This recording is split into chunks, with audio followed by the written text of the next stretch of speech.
parler. Mais on fait toujours cette différence entre la Pâque juive et la Pâque chrétienne. Parce qu'il y a une partie qui était dans la tradition juive. C'est que Dieu a promis, a donné et a dit comme précepte aux Juifs. Mais la deuxième partie, c'est la Pâque chrétienne, c'est ce que Christ est venu et il a accompli. Vous savez que les Juifs, jusqu'aujourd'hui, pour eux, c'est toujours la Pâque, l'ancienne. Ils se sont arrêtés quelque part. Mais nous, on a suivi et l'ancien et le nouveau. Amen. À quelques petites définitions, c'est quoi? La Pâque en hébreu veut tout simplement dire Pessa. Pessa veut dire passage.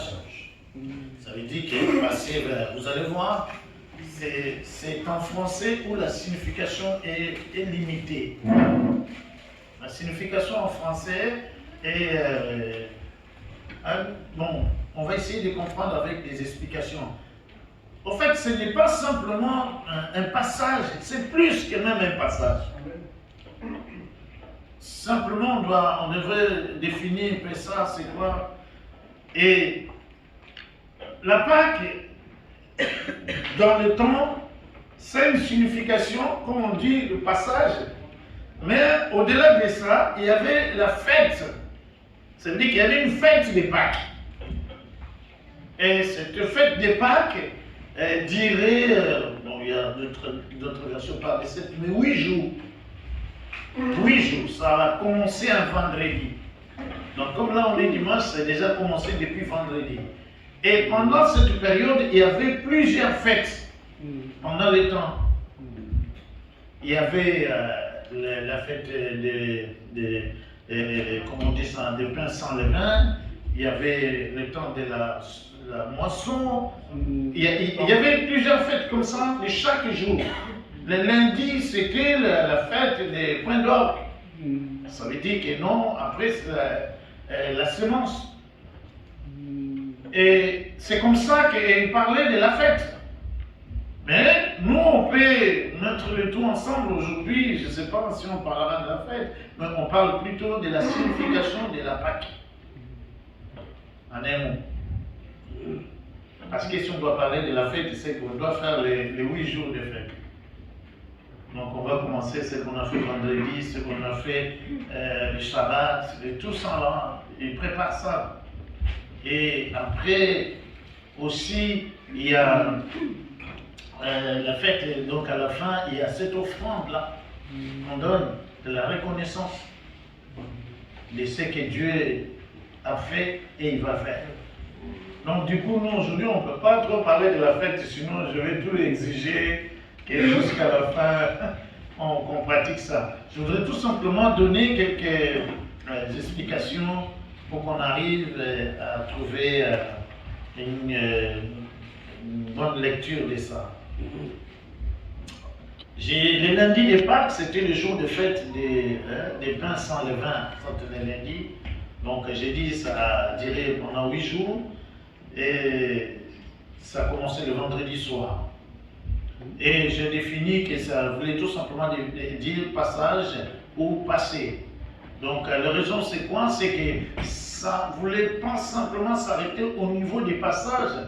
C'était dans la même période que nous. Ça voulait tout simplement aussi dire qu'on passe de l'hiver à l'été. Il y avait aussi là. Donc c'est qu'on passait d'un temps à un autre. Quelque chose de nouveau qui commence.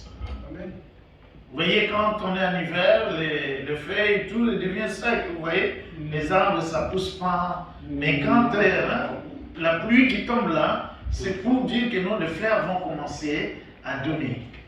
Maintenant, vous allez voir, ça va devenir très beau. Et la Pâque aussi avait cette signification-là. C'est-à-dire que c'était un temps où on vient dans un temps où l'hiver, tout était mort. Maintenant, tout doit maintenant donner la vie. Un nouveau. Quelque chose de nouveau qui apparaît. Quelque chose de nouveau commence. L'ancien est parti, maintenant le nouveau est venu. C'est pourquoi en Israël, pour les Hébreux, les Juifs, c'est le commencement de l'année. Les Juifs, l'année commence le jour de la Pâque. C'est le début. Et j'ai voulu aussi dire à nous, comme peuple de Dieu, dans le fait en Israël, il y avait toujours deux aspects. Il y avait l'aspect agricole et il y avait l'aspect historique. C'est-à-dire que chaque fête en Israël, il y avait cette déconnotation-là. Soit c'était quelque chose qui était lié dans tout ce qui était agricole, la fête de la semaine, la récolte, les vents, on parlait de tout ça, ou c'était quelque chose qui était dans l'historique. L'historique, c'est la sortie, par exemple, des enfants d'Israël en Égypte.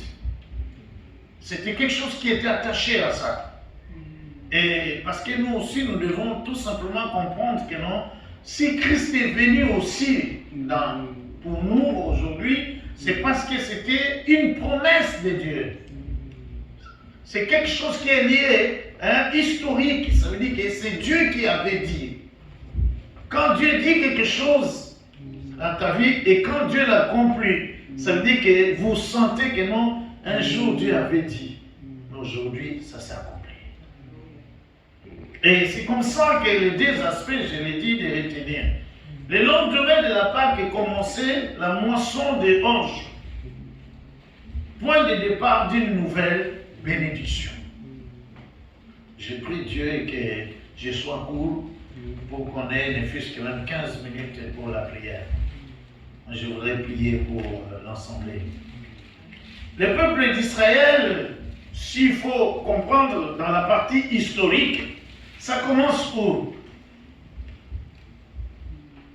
Abraham, Isaac, Jacob et Joseph. Joseph se retrouve en Égypte.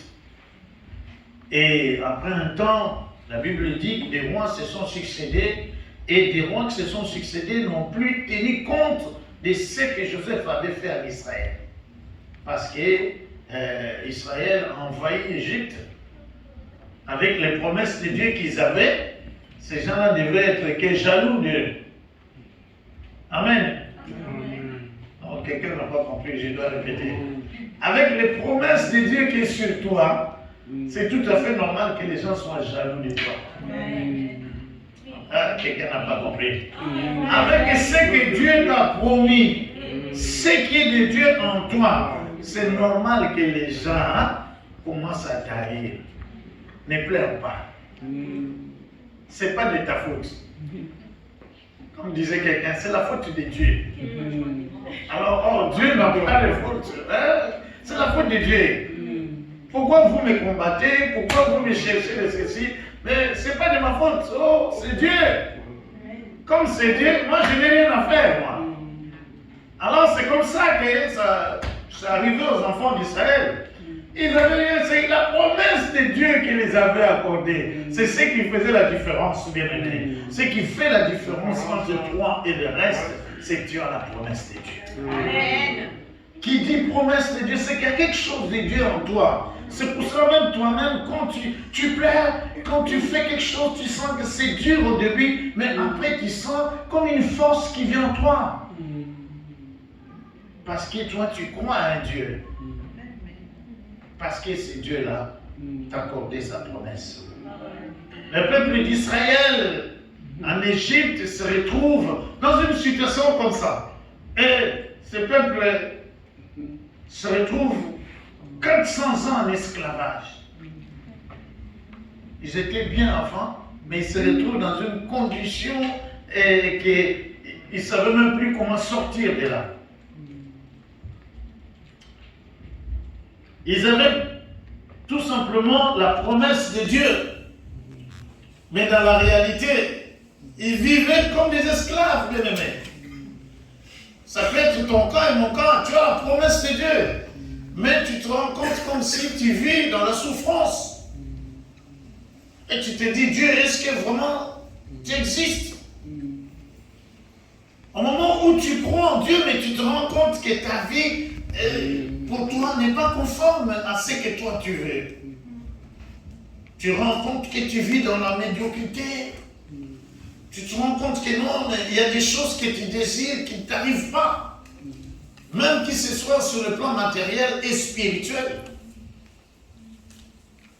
On disait un frère, il dit, pasteur, je n'arrive pas à résister contre ce péché-là.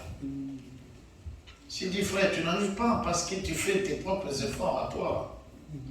Il dit, mais comment je vais faire? J'ai dit, mais comment tu vas faire? Commence à croire à ce Dieu. Confie-toi en l'Éternel. Ce n'est pas de la magie, bien aimé. S'il y a quelqu'un qui vient, il va dire, fais 10 tours là, et puis tu prends ça. Quand tu veux dormir, tu mets dans le coussin. C'est un mensonge, bien aimé. Dieu, on l'a ou on l'a pas. Amen. Les choses de Dieu, c'est dans les oui et c'est dans les amen. Il n'y a pas de la magie. On croit en Dieu, c'est ça, ça commence. Je crois, je ne le vois pas, mais je crois. Comment tu crois? Tu es fou. J'ai dit, ben oui, traitez-moi comme vous voulez, mais je crois que ce Dieu-là existe. Et je l'expérimente. Et c'est comme ça que le peuple d'Israël se retrouve comme ça pendant 400 ans en esclavage, dans des situations difficiles. Ils se disaient, où est parti le Dieu de nos ancêtres? Dieu, tu es où dans ma situation là? Des générations et des générations sont parties sans voir cette gloire. Et Dieu, pour accomplir cela, Dieu se révèle à son peuple. Si vous lisez Exode 3, vous allez voir. Dieu décide maintenant, il a dit, j'ai entendu les cris de mes enfants. Maintenant, je suis descendu pour les sauver. Je suis descendu pour moi-même prendre la responsabilité de dire que non, j'ai pris un peuple. Mais regarde ce que Dieu fait. On va lire Exode 12. Je ne peux pas tout lire, mais quelques versets qu'on va lire. Soit on m'aimait, soit Corinne, tu me lis ça. C'est long, mais on va essayer de trouver quelques-uns. Je te dirais d'arrêter de passer. Je lis la parole. L'Éternel dit à Moïse et à Aaron dans le pays d'Égypte. Oui. Ce mois-ci sera pour vous le premier des mois.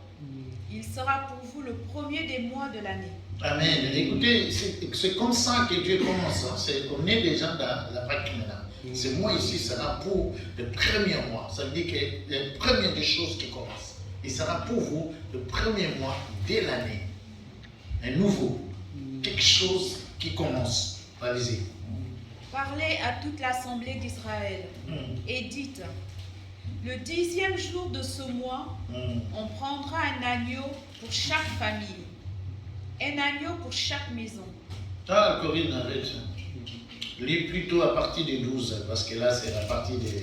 On reviendra là. D'accord. Je lis la Partie parole. des 12, 14. Cette nuit-là, je passerai dans le pays d'Égypte et je frapperai tous les premiers-nés du pays d'Égypte, depuis les hommes jusqu'aux animaux, et j'exercerai des jugements contre tous les dieux de l'Égypte. Je suis l'Éternel. Le sang vous servira de signe sur les maisons où vous serez. Je verrai le sang et je passerai par-dessus vous. Il n'y aura point de plaie qui vous détruise quand je frapperai le pays d'Égypte. Vous conserverez le souvenir de ce jour et vous le célébrerez par une fête en l'honneur de l'Éternel. Amen. Il parle de la Pâque. On va encore, on lit et puis je vais expliquer. On revient maintenant encore à 12, commence par 6 et 8. Je lis la parole.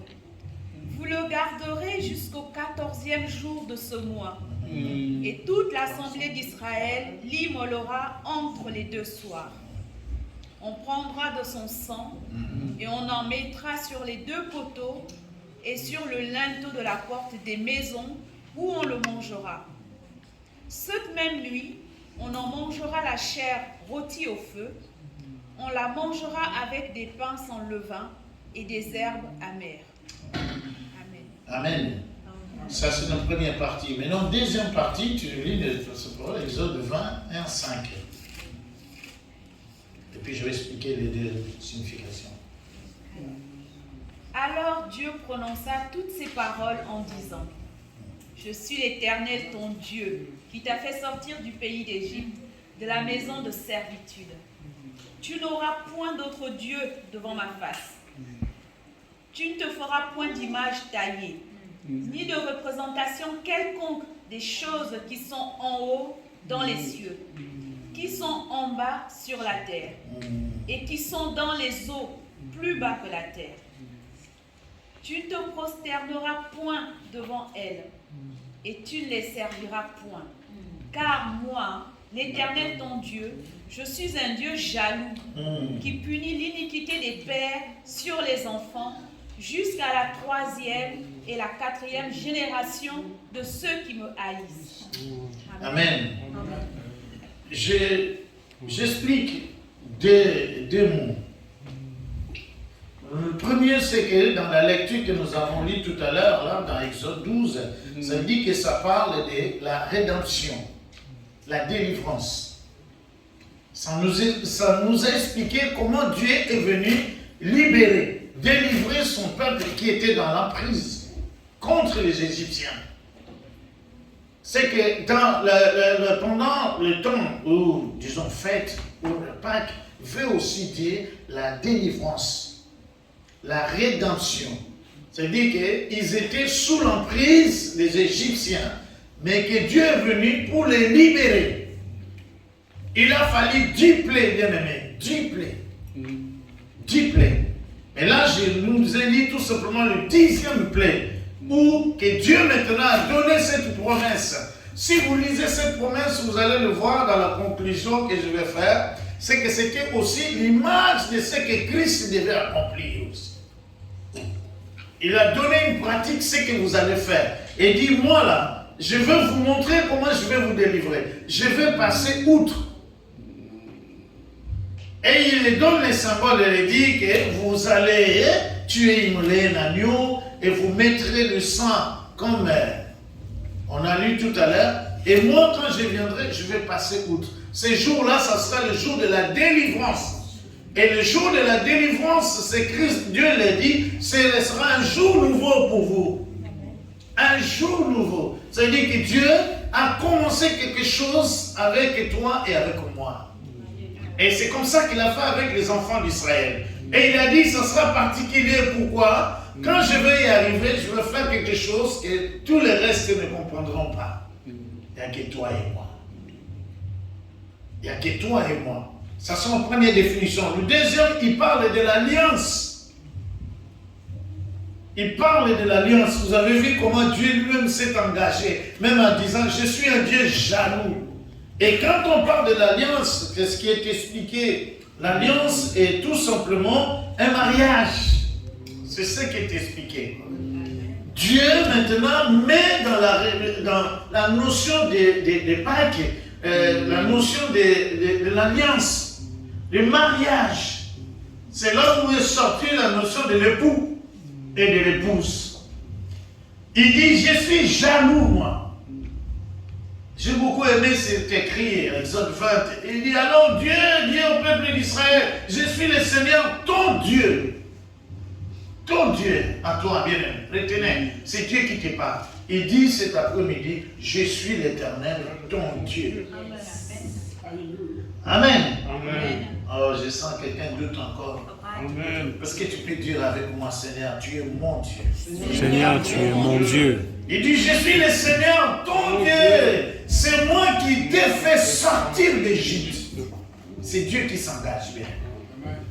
Il dit, c'est moi qui t'ai fait sortir d'Égypte. Si tu veux te rappeler de ta Pâques, bien-aimé, dis-toi que c'est une fête où c'est le jour que Dieu m'a fait sortir d'Éternel. C'est ça un passage. Non pas seulement il dit, tu ne dois pas avoir d'autre Dieu. Cette image, c'est l'image d'un mariage, bien-aimé. Pourquoi il y a l'alliance dans un mariage? L'alliance dans un mariage, c'est un contrat. C'est comme ça que Dieu fait le contrat avec l'enfant d'Israël. Il a dit, moi là, je vous reste que votre Dieu. Vous ne trouvez pas d'autre Dieu. Et je suis allé, mon mariage, j'ai dit à ma femme, je te promets de ne pas mettre une autre femme dans notre relation. Oh, ce qui est difficile aujourd'hui. C'est un contrat, bien aimé. C'est l'alliance. Et le contrat se fait de deux côtés. Et la femme aussi dit, ok, comme tu as fait cette alliance avec moi, moi aussi je fais cette alliance. En dehors de toi, je n'aurai pas un autre mari. Donc, je ne sais pas là où va venir toutes ces discussions de polygamie. Bon, c'est que pour l'intérêt des gens, on ne peut pas discuter trop longtemps là-dessus. C'est-à-dire, Dieu maintenant fait cette alliance. Dieu dit, tu seras mon peuple. Et c'est la même chose que nous avons aujourd'hui, je mélange. La Bible dit qu'il est venu chez les siens ne l'ont pas reçu. Mais à tous ceux qui l'ont reçu, il a fait quoi? Il a donné le quoi? De faire quoi? Devenir enfant. De devenir. C'est-à-dire, je suis devenu tout simplement l'enfant de Dieu. Dieu a donné son pouvoir pour cela. Christ, il a dit, je suis l'époux. Et l'Église est l'épouse de Christ. Ce n'est pas aujourd'hui, c'est le principe là, ça a commencé. Et quand Dieu fait cette alliance, Dieu dit aussi, il dit, moi, je suis votre Dieu. Mais vous aussi, écoutez-moi, tu ne dois pas avoir d'autre Dieu que moi. Tu ne dois pas avoir d'autre Dieu que moi. Dieu fait l'alliance dans un temps de Pâques. C'est aussi à revoir notre alliance avec Dieu. Est-ce que je fais ma part avec Dieu? Est-ce que je suis fidèle à Dieu? Est-ce que je suis consacré à ce Dieu-là? Ou pas? Il dit, tu ne fabriqueras pas des statues de Dieu. Il commence à dire, quelqu'un va dire, mais comment je peux dire si je suis fidèle à Dieu? Mais tu dois regarder autour de toi, est-ce que Dieu a une place? Quel est le degré de la place que je donne à Dieu? Tu ne représentes pas ni la hauteur, ni dans le ciel, sur la terre, d'autres dieux, de la terre et de l'eau. Non, tu ne mets pas, tu ne te mets pas genoux devant ces dieux-là. Tu ne les adores pas. En effet, le Seigneur, ton Dieu, c'est moi, je suis un Dieu exigeant. Exigeant, bien-aimé. Dans l'alliance avec Dieu, il y a l'exigence. Et que lui-même, il a commencé. Je l'expliquais, un mariage, c'est sceller un contrat. Un fiançailles s'engage vis-à-vis des fiancés de ne pas avoir notre femme et réciproquement. Dieu fait alliance comme ça avec Israël sur le mont Sinaï. On n'aura pas le temps de tout lire. Dieu insiste, vous serez pour moi un peuple mis à part. Pour moi, bien-aimé. C'est ça la période des Pâques. Dieu veut que nous soyons sanctifiés pour lui. La sanctification là, c'est mise à part pour Dieu. Je ne suis pas n'importe qui. Dieu chérit son peuple. Il dit, je vous mets mise à part. Rien que pour moi. Il dit, et vous êtes sanctifiés, séparés, différents de tout le peuple. Je serai votre Dieu. Dieu n'a pas voulu que son peuple se mélange avec d'autres. Important, l'engagement réciproque d'Israël s'engage à n'avoir aucun autre Dieu, éternel et Dieu. Ainsi, il s'engage de n'avoir pas d'autres dieux en dehors de ces dieux-là. C'est là où on parle de la sainteté, mise à part pour lui, totalement.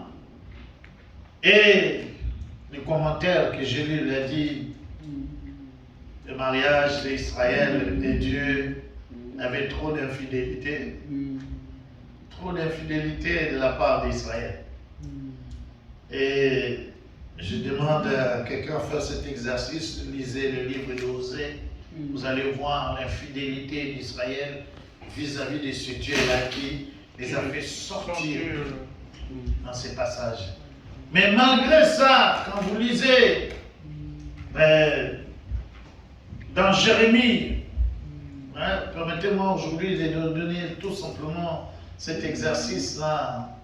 Bon, on va aller quand même Jérémie 2, versets 1 et 3. C'est Jérémie qui parle. Dieu l'a dit, dis ceci à mon peuple.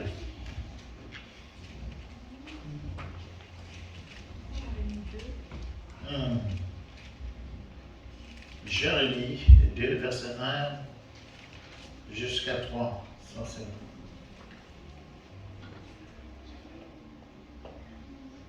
Vas-y, Corinne. Je lis la parole. La parole de l'Éternel me fut adressée en ces mots. Va et crie aux oreilles de Jérusalem. Ainsi parle l'Éternel. Je me souviens de ton amour lorsque tu étais jeune. Il fait quoi là? Répète. Je me souviens de ton amour lorsque tu étais jeune. De ton affection lorsque tu étais fiancé. Amen. Tu étais qui? Fiancé. Fiancé avec qui? Avec Dieu, bien-aimé. Ce sont des mots, mais c'est comme ça. Le début, le Seigneur m'a adressé la parole, il m'a demandé d'annoncer ceci à la population d'Israël. C'est-à-dire que Jérémie, il parle à la population d'Israël. Écoute ce que Dieu vous dit. Écoute ce que Dieu vous reproche. Écoute ce que Dieu veut que vous puissiez retourner. Je me souviens de ton amour. C'est que tu as déjà, tu es à côté. Lorsque tu étais jeune, de ton affection, lorsque tu étais fiancé avec moi, quand tu me suivais au désert, dans une terre inculte. Lis la suite pour terminer. Israël était consacré à l'Éternel. Israël était consacré à l'Éternel, bien aimé. Il était les prémices de son revenu. Prémices. Tous ceux qui en mangeaient se rendaient coupables. Et le malheur fondait sur eux, dit l'Éternel. Amen. Voyez, c'est que même Dieu rappelle cela. Mais si vous lisez le texte d'Osée, vous allez comprendre que non, Dieu, malgré la fidélité d'Israël, Dieu est resté toujours fidèle. Et Dieu est bon pour nous, bien-aimés. Nous sommes des gens, des pécheurs, des menteurs, des gens qui haïssent tous les jours, des gens qui veulent toujours du mal aux autres, des égoïstes. Vous savez, j'ai écouté les pasteurs Fouchelet ce matin quand il prêchait. Quand il parlait que vous savez, les mensonges est devenu quelque chose de normal pour les chrétiens.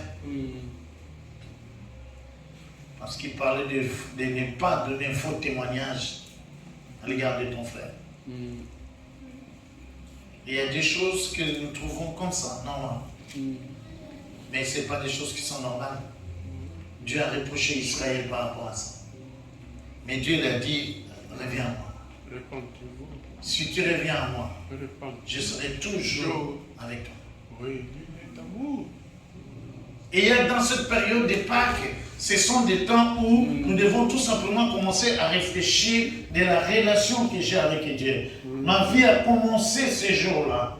La transformation d'une vie, le changement d'une vie. Et la deuxième partie qui est cette Pâques chrétienne, on va commencer à le voir. Jean, si vous lisez les textes, les livres de Jean, vous allez voir. Jean a parlé de tout ce qui est ressemblé de la Pâques de l'Ancien au Nouveau par rapport à la personne de Christ. Et quand le miracle de Christ, où Jésus commence son ministère, il commence dans un mariage. Vous vous rappelez? Un noce de Cana. C'est-à-dire qu'il nous rappelle aussi cette journée-là, c'est que nous avons une alliance avec Dieu. Les gens ont cru que non, il a multiplié les vins pour que les gens deviennent ivres. Et les gens n'ont pas compris. C'est une alliance qu'il a rappelée au peuple. C'est que nous sommes fiancés par Dieu. Je suis et je fais partie de l'épouse de Dieu. Dieu a voulu cette alliance. Et l'agneau, on a vu tout à l'heure, si vous lisez encore, vous allez voir que les jours où Christ est venu pour le baptême, et il y a une voix qui est sortie. Et cette voix rappelait pareil, pour dire que non, regardez, ces jours-là, vous allez tuer cet agneau. Et puis vous mangerez et vous prenez le sang, vous mettrez dans le linteau des portes et je passerai outre. Ce jour-là, le jour des baptêmes, la voix est sortie du ciel. Je me suis dit, Seigneur, ceux qui étaient là ce jour-là, qu'est-ce qu'ils ont fait de ce pouvoir? Comme on est là, si on entend une voix qui sort, on ne sait pas si c'est où là, Pasteur Paul. Mais je crois qu'il y en a qui vont fuir là. Non, pas vous. Hein. Mais ce sera comme du tonnerre, je ne sais pas comment c'était.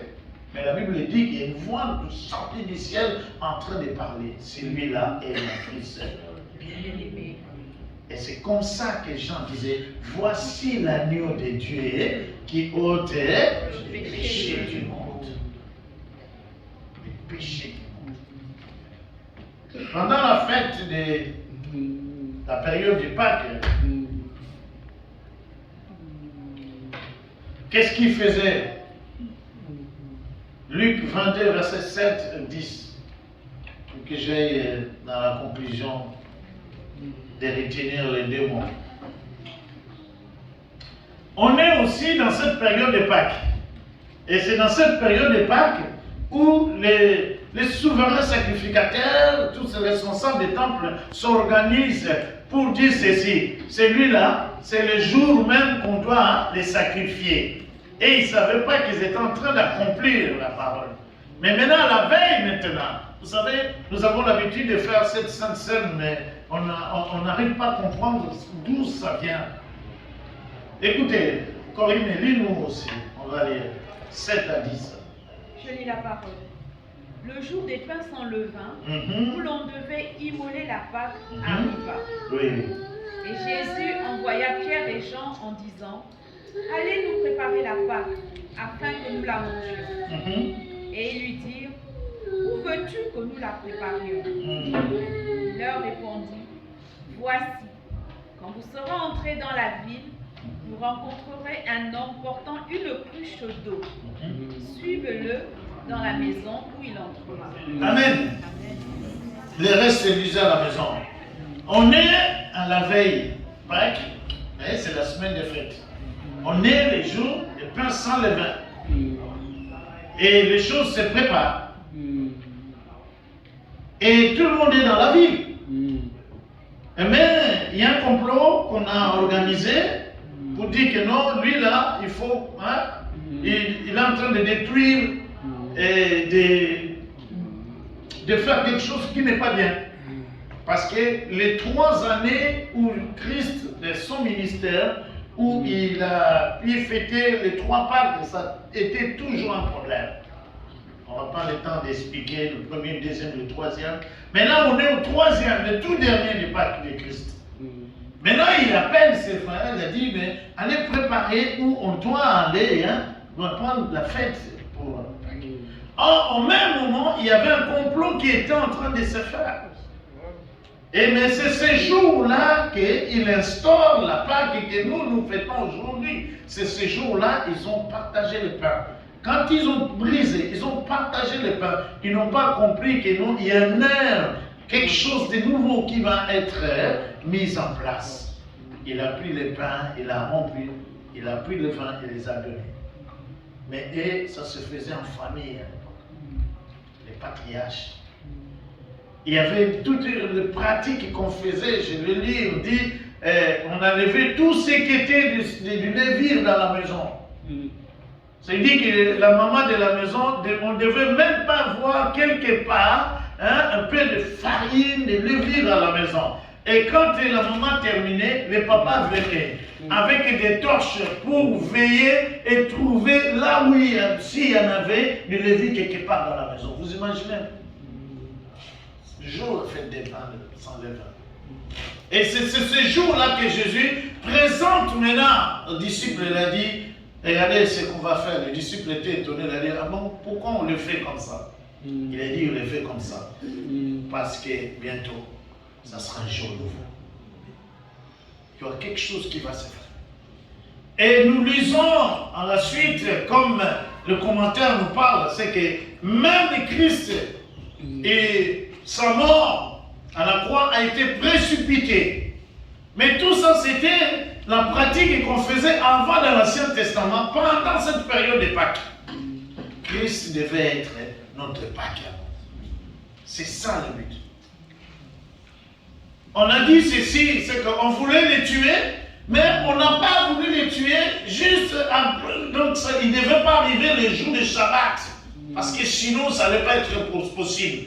Et ça tombait que le jour où on immolait l'agneau, bien-aimé. Et il y avait une pratique qui dit ceci. Quand on devait le mettre à la croix, on a commencé à les briser les os. Briser les os. Mais quand ils sont arrivés là où était Christ, ils ne pouvaient pas, parce que déjà Christ avait rendu l'âme en tant que chair. Pourquoi? Parce qu'il y avait une parole qui devait s'accomplir, qu'on ne brisera jamais les os. Ils n'ont pas compris. C'est pourquoi lui, on l'a descendu comme ça tel qu'il était, et on est allé le mettre dans ce sépulcre tel qu'il était, et c'est comme ça qu'il a ressuscité aussi. Et tout ça là, c'était tout simplement l'image que même quand les enfants d'Israël en Exode devaient tuer cet agneau, ils devaient commencer par cette pratique. Briser les os. Oui, avant de les couper, tout ça, et de le manger et de l'immoler. Ça veut dire que la main de Dieu était sûre qu'il ne pouvait pas. Je terminerai par ce psaume 139, verset 1 à 5. Et il y avait beaucoup de choses à dire pour la Pâque. Vous savez, pendant cette période-là, pendant la période de fiançailles, les commentaires disent ceci, c'est que les enfants d'Israël récitaient des cantiques. Vous savez, les cantiques des cantiques. Pourquoi? Parce que c'était dans l'alliance du contrat avec Dieu. Ça veut dire que c'est un conseil, comme on disait, quand quelqu'un a un problème avec sa femme ou son mari, ça veut dire qu'il peut lire les cantiques. Et dans les cantiques, ça peut faire revenir ton premier amour. Et les gens ont fait ça des poèmes pour draguer les sœurs. Mais c'était, tu vas voir mon bien-aimé. Et c'était écrit dans la pensée de la relation d'alliance qui était entre Israël et Dieu. Et c'est comme ça et c'est comme ça qu'on lisait cela en public. Les cantiques, les débits à la fin. On lisait les textes d'Exode 12. Allez-y, vous allez lire ça à la maison, vous verrez. Et ils terminaient la semaine en lisant Exode 15. Sans noter, vous allez lire à la maison. Je donne des devoirs. Exode 15, c'est les cantiques de Moïse chantés à la sortie des enfants d'Israël à l'Égypte. Vous allez voir. Et ma conclusion serait comme ça. C'est que dans la conclusion, je parle de la main puissante de Dieu. De la main puissante de Dieu. Ça veut dire que c'est Dieu qui a rendu ces choses possibles. Il n'avait pas besoin des conseils des hommes. Vous savez, dans ta vie et dans ma vie, tant que Dieu est là, c'est que tout est possible. On va lire le psaume 139. C'est le chantre, c'est au chef des chantres de David. Ça veut dire que David a composé, mais c'est le chef des chantres de David c'est eux qui chantaient ça. Il voulait dire quoi? L'Éternel, tu fais quoi? Tu sondes. L'Éternel, tu sondes et tu me connais. Je voudrais à quelqu'un cet après-midi, Dieu te connaît. Dieu sonde ton cœur, bien-aimé. Tu n'as pas où fuir, bien-aimé. Tu peux mentir aux hommes, mais pas à Dieu. Parce que Dieu connaît les profondeurs de ton cœur. L'Éternel, il dit, tu sondes et tu connais. Toi, tu sais quand je m'assieds et quand je me lève. Wow. C'est pas vrai. S'il y a quelqu'un qui croit qu'il s'est caché de Dieu, je ne pense pas. De loin, tu discernes tout ce que je pense. Dieu sait déjà ce que tu penses comme tu es là. Je ne sais pas cette heure si tu penses au donné que tu as laissé à la maison là. Peut-être tu penses au Colombo là. Tu dis, mais mon Colombo là, parce qu'il va finir vite que j'aille là-bas. Hein, non? Non, il y a un moment qui a dit, je fais du bon pour nous là, hein, frère Moyo. Il dit que tu penses à ça, mais Dieu, il sait de quoi tu penses, bien-aimé. C'est pour montrer quelle est la puissance de Dieu dans nos vies, bien-aimés. Dieu n'est pas mon ami. Dieu, il est puissant. Il est autoritaire. Dieu, s'il connaît ce que je pense, a plus forte raison que sa main ne soit pas sur moi. On continue, pour terminer, il a dit, tu sais, quand je marche, Dieu sait. Et quand je me couche, il sait. Et tous mes chemins, quand je sors le matin, le soir, lui connaît. Même si je fuis quelqu'un à qui j'ai une dette, lui connaît. Hein? Tes sons familiers, tout cela, mes chemins. Bien avant qu'un mot vienne sur mes lèvres, Éternel, tu sais déjà tout ce que je vais dire. Voilà. Ça, c'est tout simplement pour nous montrer qui est le Dieu que j'ai cru. Je crois en ces dieux. Est-ce que quelqu'un croit en ces dieux? Mais il s'agit de ces dieux-là, bien aimés. C'est juste pour te dire, ne doute pas. Il dit, tu mets quoi là? J'aime bien la fin là. Le 5, mets-moi le 5. Tu m'entoures par derrière et par devant. Et tu mets quoi? Ta main où ça? Sur moi. Non, quelqu'un. Il a mis sa main sur qui? Sur moi. Non, fais un peu comme ça là. Sur moi. Un peu comme ça là. Je suivais un des chanteurs, quand il chantait, il fait comme ça, une chose et tout. J'ai dit, frère, est-ce que vous avez compris? Il dit comme ça, l'onction, l'onction, l'onction. Est-ce que c'est des slogans ou ce sont des choses vraies? Mais ce qui est vrai, c'est que Dieu met sa main sur. Ah non, mon frère, quelqu'un ne m'encourage pas à les prêcher. Il met sa main sur qui? Sur moi. C'est pas sur nous, il met sa main sur moi, bien-aimé. Quelle que soit ma situation, je peux réclamer, je dis, Dieu, ta main est sur moi. Oh Dieu, tu es merveilleux, Seigneur. Oh Seigneur, Jérémie 33, 3. Et puis je vais finir par là. J'ai promis à Le dire numéro de des téléphone de Jésus. Jérémie 33, 3. J'ai lu, écoutez, j'ai pris 3 versions dans ça là. Parce que ça se suit à celui qui sait que non, il a mis, tu poses ta main sur moi. Tu as mis ta main sur moi. Tu mets ta main sur moi. Il dit, invoque-moi et je te répondrai. Pourquoi? Parce qu'il a mis sa main sur moi. Je t'annoncerai de grandes choses, des choses cachées que tu ne connais pas. Pourquoi? Parce qu'il a mis sa main sur moi. Et il annoncera toutes ces choses sur moi, bien-aimé. Fais appel à moi, je te répondrai. Je te ferai connaître des grands secrets, bien-aimé. Quel grand secret que personne d'autre ne connaît, que ni ta vie, ni toi-même, personne. Invoque-moi, mais non, il dit, appelle-moi, notre version. Français courant dit, appelle-moi. Mais parlant de vie, il dit, fais appel à moi. C'est lui qui dit, fais appel à moi. Est-ce que quelqu'un veut faire appel à Dieu ce soir? Est-ce que tu veux faire appel à Dieu? Lève-toi, on va faire appel à Dieu maintenant.